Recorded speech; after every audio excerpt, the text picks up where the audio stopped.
శ్రీ గురుభ్యో నమ. శ్రీ మహాగణపతియే నమ.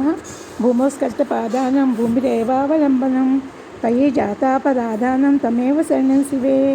ఇవాళ సౌందర్యలో 77 శ్లోకం నేర్చుకుందామండి.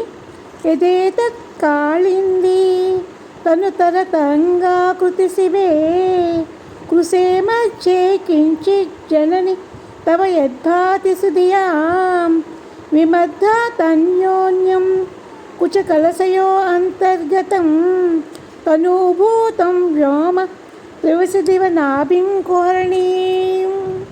ఇక్కడ ఏమని సంభవిస్తున్నారంటే, అమ్మ శివే శివే తల్లి పరమశివుని పట్టపురాణి నీ యొక్క కృషించిన నడుమునందు, అంటే అమ్మవారి నడుము అంత సన్నగా ఉంటుందండి, సన్నగా ఉన్న నడుమునందు ముందుగా స్ఫురించినదై కళ్ళెదుట కనపడుచున్నదై యమునా నది యొక్క మిక్కిలి చిన్నదియు సన్ననిదియు అయిన తరంగము వలె రూపుగలదై నల్లనైన నూగారును చిన్న వస్తువేది, అంటే చాలా చిన్న వస్తువుగా ప్రకాశిస్తోందో, అంటే నూగారు అనమాట, అమ్మవారి నూగారం నేను చెప్పుకున్నాం కదండి, అలా అనమాట.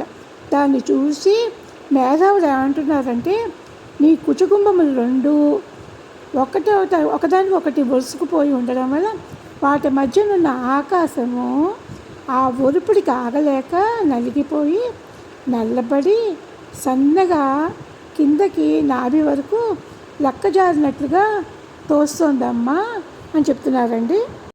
జనని శివ సన్నని యమునా తరంగం వల్లే నీ నడుముగా నిలువుగా కనబడుతున్న సూక్ష్మ వస్తువును, అంటే నూగారును అన్నమాట, యోచింపగా నిండైన నీ స్తనముల జంట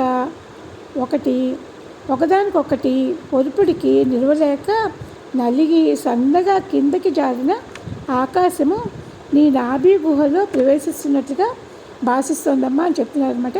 ఇది భావనకే అందుతుందండి, ఇది మనం భావించుకోవాలన్నమాట. ఈ శ్లోకం చదువుకుంటున్నప్పుడు మనం అలా భావించుకుంటే కనుక అమ్మవారి నాభి ఎట్లా ఉందనంటే పెద్ద సరస్సులాగా లోతుగా అనమాట ఉందన్నమాట. దాని నుంచి నువ్వుగా ఇలా పైకి జారుతుంది. నాభ్యాల వాళ్ళ రోమాలి లతాపల కుచత్వయి అని ఉంది కదండి, ఆ నామాన్ని కూడా మనం చదువుకోవాలి లలితా సహస్రనామాల్లోనూ.